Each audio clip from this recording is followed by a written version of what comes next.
우리 성도님들은 경건하신가요? 아마도 제가 예상하건대 우리 한국의 성도님들 중에 자신만만하게 나는 경건합니다 라고 할 분은 많지 않을 것입니다.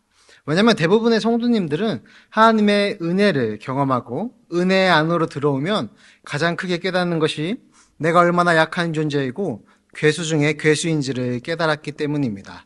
그래서 그제서야 보이는 게 무엇이냐면 애써서 경건하게 하나님을 닮으려고 노력해도 잘 안 되는 나의 모습이 계속해서 보이기 시작합니다. 그렇기 때문에 겸손한 모습으로 나아가기 때문에 스스로 경건하다 할 자는 많이 없을 것입니다. 그래서 우리는 예수님을 닮으려고 매일매일 노력하면서 경건하려고 하죠. 그 경건이 무엇일까요? 이 경건에 대한 정의는 사실 뭐 딱 하나 이렇다 하긴 어렵습니다. 많은 개념을 포함하고 있기 때문이죠. 그 중에 오늘 나누고 싶은 경건에 대한 이해는 고넬료의 경건한 삶입니다. 고넬료를 통해서 보는 경건의 의미는 먼저 참된 신앙에 기초해야 한다는 것입니다. 참된 믿음에 기초하지 않는 경건은 수많은 이단과 사이비를 만들어내었습니다. 스스로를 율법에 가두는 실수들을 만들어냈다는 것이죠. 두 번째로는 참된 신앙에 기초한 경건은 고넬료를 통해서 우리가 나눴듯이 인간을 향한 사랑의 의무를 다하는 것으로 이어진다는 것입니다. 여전히 사람들은 참된 신앙의 기초를 두지 않고 경건하려고 노력합니다. 스스로의 수행을 통해서 경건에 이르려는 시도들입니다. 쉽게 말해보면 저는 스스로 수행을 통해서 경건에 이르려는 행위들이 요즘 시대에 어떻게 나타나냐고 물으신다면 성취감이라는 것으로 보여진다고 생각합니다. 성취감. 기안84라는 연예인 아시나요? 이 기안84가 마라톤을 완주하는 것을 보고 러닝 크루라는 것이 굉장히 활기를 띠게 되었습니다.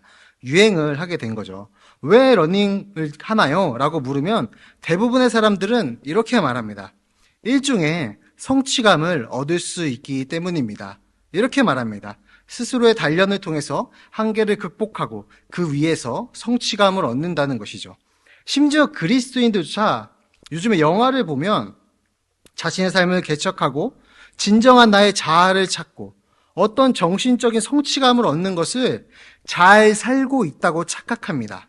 정말 그런가요? 여기에 교묘하게 파고든 오류가 있다는 것입니다.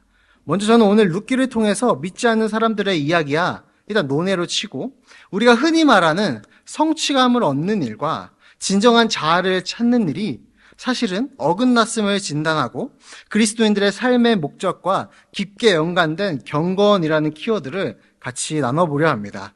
러닝 하지 말라는 거 아닙니다. 오늘 우리가 나눌 룻기는 보아스와 룻의 타작마당에서 대화가 끝난 후에 두 가지 일을 보여줍니다.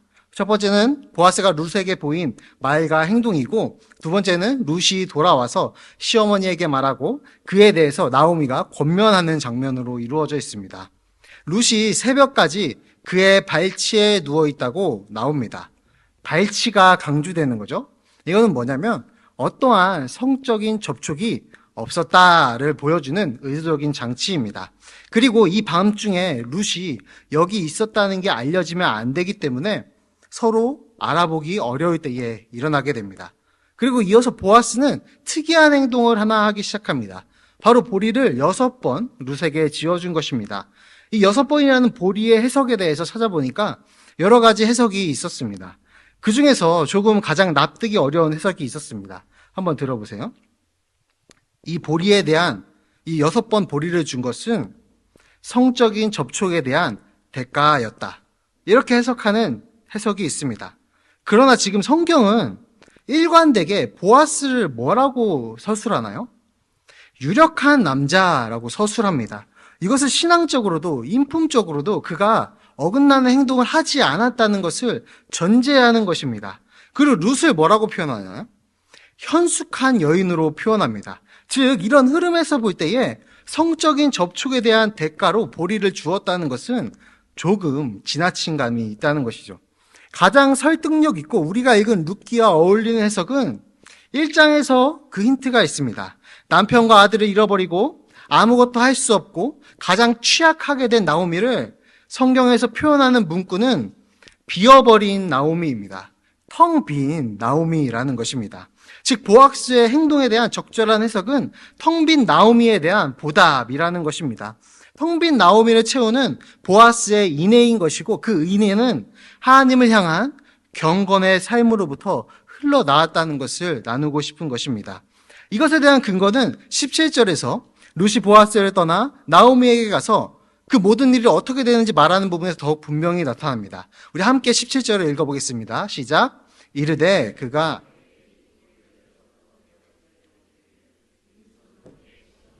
가지 말라 하더이다 하더라. 아멘. 근데 이 장면이 15절에 나오고 뒤이어서 17절에 나오는 것입니다. 근데 지금 15절에 없는 설명이 나오죠. 노란색으로 칠한 부분입니다. 시어머니를 언급하는 부분입니다. 왜 다를까요? 지금 룻이 자신의 생각을 넣어서 임의적으로 말하는 걸 표현하는 걸까요? 그건 당연히 아닐 것입니다. 성경 기자는 좀 더 극적인 표현을 위해서 15절과 17절 이 두 번을 다 넣어서 반복하는 것이 아니라 17절에서 아껴두었던 말을 꺼내는 것입니다. 극적인 서술이죠. 아무튼 지금 보아스는 텅 비어버린 나오미를 향해서 룻을 빈손으로 보내지 않았습니다. 너무 멋지지 않나요? 지금 텅 비어버린 나오미를 향해서 마치 이렇게 말하는 것 같습니다. 나는 당신의 텅 빈 삶을 그냥 그렇게 놔두지 않을 것입니다.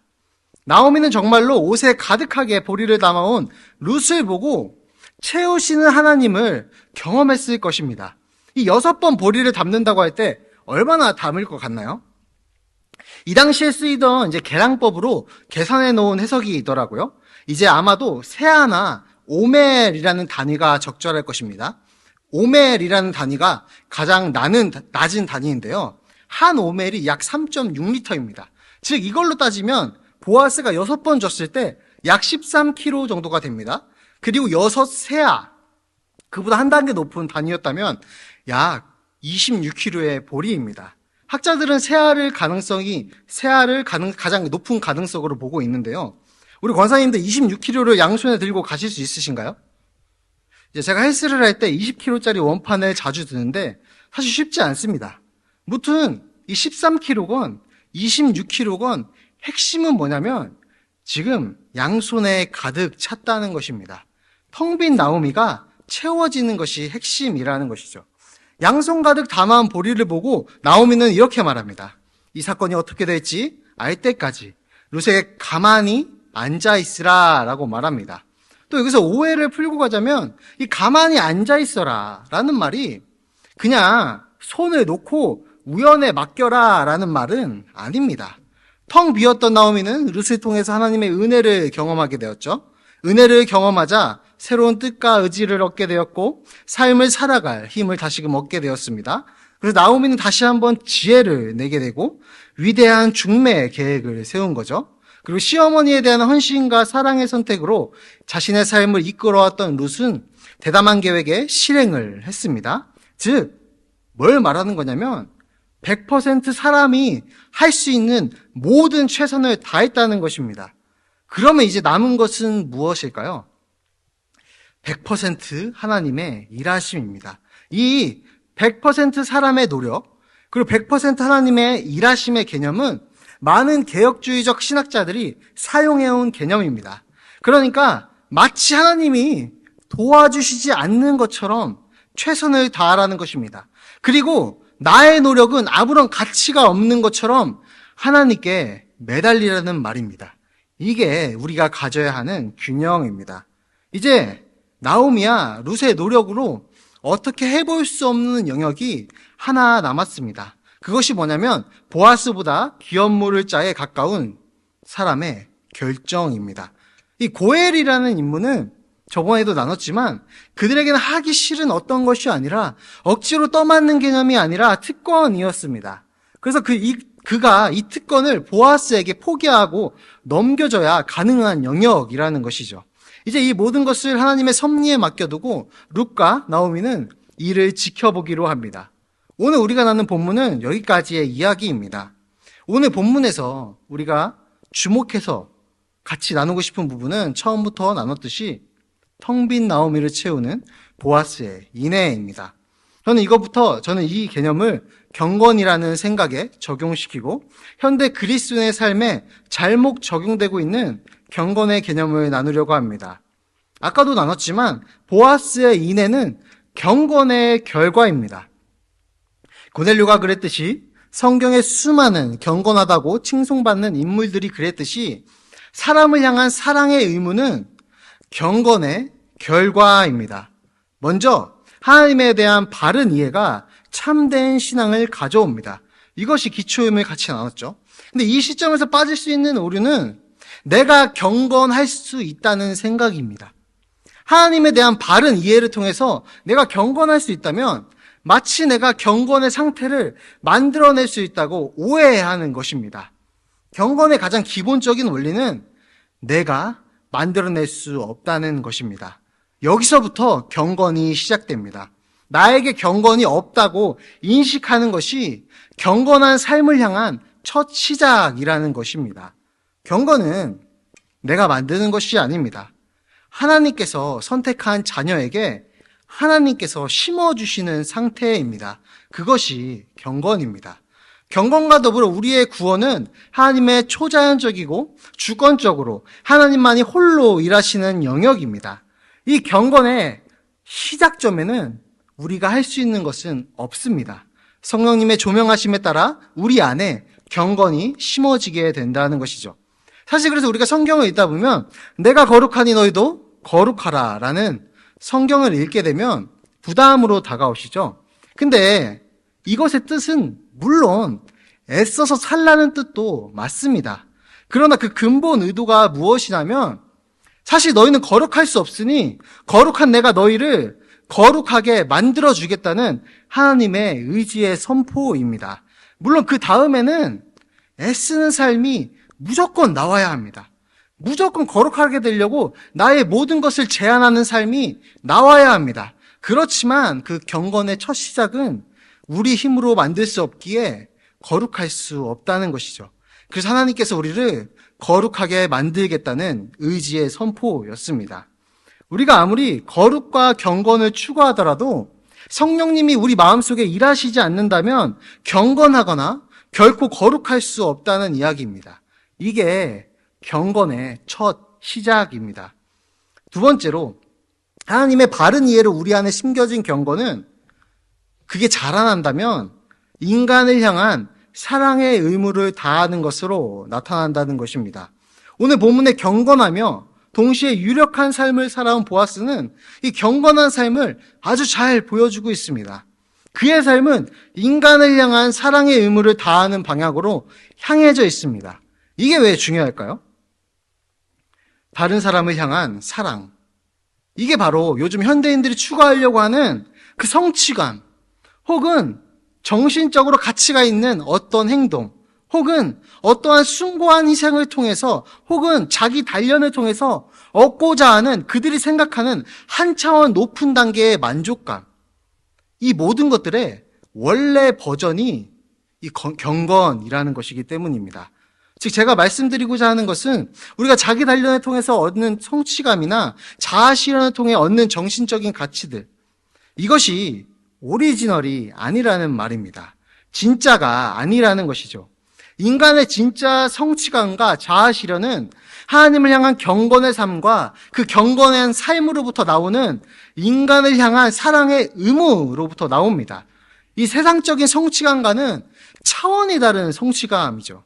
세상의 겉모습만 흉내내려고 했던 정신적인 가치들의 오리지널 버전입니다. 이게 진짜 잘 사는 방법입니다. 우리가 남을 위해서 착한 일을 할 수 있지만 남을 위해서 목숨을 버리게 하는 것은 성령님이 우리 안에서 일하실 때 가능한 부분이라는 것입니다. 차원이 다른 남을 향한 사랑은 성령님을 통한 경건의 삶에서만 나타날 수 있다는 것이죠. 그래서 경건한 삶을 우리가 사랑한다는 것은 단순한 의미를 넘어서 우리의 삶 전체를 의미 있고 살아갈 만하게 만들어주며 쉽게 말해서 삶의 원동력이 되어준다는 것을 나누고 싶은 것입니다.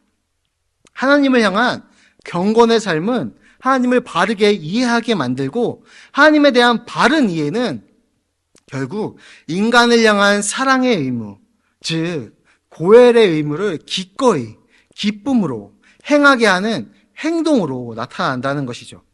신앙서적이 하나 있는데요. 어떤 책인지는 기억이 안 납니다. 혹시 아신다면, 이 이야기를 듣고 아신다면 알려주시면 좋겠습니다. 이런 문구를 읽은 적이 있습니다. 그리스도인 중에 사랑할 의무에서 자유로울 수 있는 사람은 없다라는 문구입니다. 우리는 그리스도인입니다. 그 말은 사랑할 의무에서 자유할 수 있는 사람은 이 자리에 단 한 명도 없다는 것입니다. 왜냐하면 우리를 지으시고 자녀 삼으신 분이 온통 사랑이시기 때문입니다. 사랑 그 자체이시기 때문입니다. 죄를 너무나도 싫어하시고 너무나도 거룩하시기 때문에 죄인은 하나님 앞에 서면 존재조차 소멸되어 버립니다. 그만큼 거룩하신 분이지만 우리를 사랑한다는 이유 하나 때문에 말도 안 되는 은혜의 언약을 맺으셨습니다. 그 언약 때문에 거룩한 하나님 앞에 소멸되어야 했던 우리가 거룩한 하나님 앞에 서게 되었습니다. 그리고 그 하나님은 온통 사랑이시기 때문에 그 언약에 의해서 우리를 전혀 범죄하지 않은 것처럼 대하시기 시작했습니다. 그렇기 때문에 그분의 자녀가 된 순간 우리도 온통 사랑이 되어야 함은 마땅한 것이죠. 근데 우리는 왜 이렇게 살아가기 힘든 걸까요? 경건한 삶을 왜 살기 어려운 걸까요? 마지막으로 이것을 나누고자 합니다. 그 이유는 결국 다시 돌아가게 됩니다. 하나님에 대한 잘못된 이해이기 때문입니다. 제가 또 말씀드리게 되는데요. 균형을 잡아야 한다는 것이죠. 하나님을 너무 낮은 위치로, 즉 너무 친근한 위치로 끌어들이는 시도는 경계해야 합니다.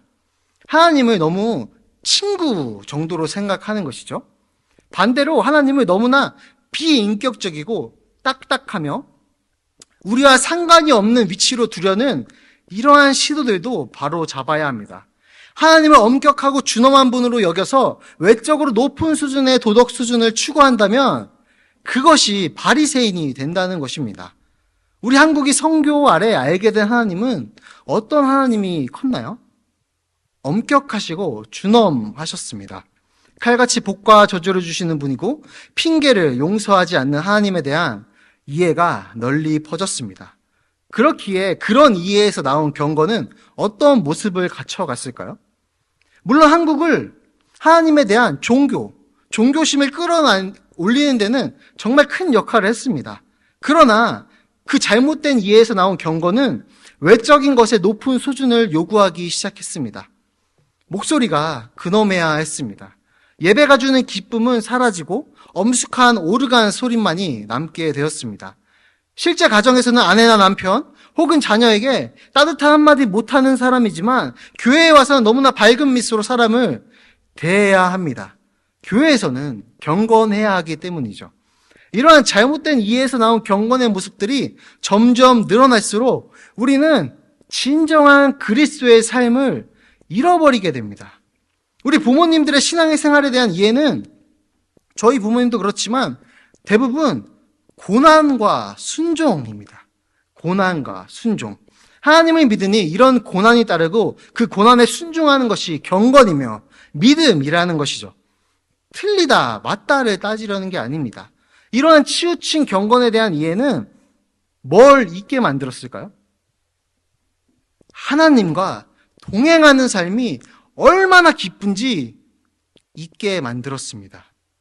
그리스도의 삶은 고난이 있습니다. 사실입니다. 어쩌면 불신자보다 더 많은 고난이 있는 것 같습니다. 그러나 그것을 뛰어넘는 핵심은 뭐냐면 하나님과 동행하는 삶은 고난을 뛰어넘는 기쁨을 가져다 준다는 것입니다. 하나님이 우리들과 언약을 맺으신 것을 다르게 표현하면 어떻게 표현할 수 있을까요? 하나님과 우리들과 맺은 언약을 다르게 표현하면 서로 사랑하자는 약속입니다. 서로 사랑하는 관계가 되어서 영원토록 그 기쁜 관계 속에서 동행하자는 하나님의 프로포즈가 언약이라는 것입니다. 하나님은 결코 우리에게 공평하게 대하시지 않습니다. 무슨 말이냐면 남이 보면 공평한 것이 아니라 우리를 편애하십니다. 우리가 잘난 것이 하나도 없지만 우리에게 그 어떤 것을 기대하지 않으십니다. 우리에게 아무런 기대를 하지 않으셨고 그저 자신을 내어주셨습니다. 그것에 근거해서만 우리를 사랑하신다는 것이죠. 얼마나 우리를 편애하시냐면 우리가 죄 지은 모든 것들을 모른 채 하십니다. 없었던 걸로 하신다는 것이죠. 그러나 우리가 지은 죄에 비하면 너무나 보잘것없는 경건한 삶을 살기를 노력하는 우리의 순간들, 우리가 짓는 죄에 비하면 너무나 보잘것없는 순간들입니다. 그 먼지만도 못한 노력을 하나님께서 너무나 기뻐하시면서 영원히 기록해 두신다는 것입니다. 반대로 우리의 죄들은 못 본 것으로 하겠다, 이렇게 결정하신 거죠. 하나님은 온통 사랑이십니다. 그래서 우리도 온통 사랑으로 가득 차야 합니다. 그러나 당장은 보아스처럼 남의 텅 빈 인생을 채울 능력이 없을 수 있습니다.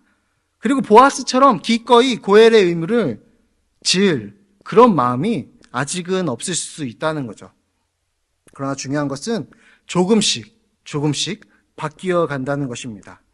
지금은 실패하고 주저앉을 수 있지만 계속해서 하나님의 은혜를 경험할 때에 나오미처럼 하나님의 은혜 속에는 다시 한번 삶을 살아갈 의지와 뜻이 있기 때문에 우리는 무너져도 하나님의 은혜를 통해서 다시금 우리의 삶을 살아갈 힘을 얻게 될 것입니다.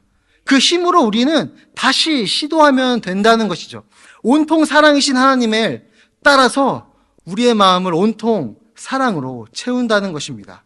그렇다면 온통 사랑이신 하나님은 우리의 그 보잘것없는 작은 노력 하나하나를 너무나 기뻐하시며 기억하시며 기록하실 것이고 우리를 계속해서 경건한 삶을 살도록 이끌어 주실 것입니다. 이것이 성경에서 말하는 경건의 한 모습입니다. 오늘 본문처럼 하나님과 함께 경건한 삶을 살도록 애쓰시는 우리 성도님들 되시기를 주님의 이름으로 축복합니다.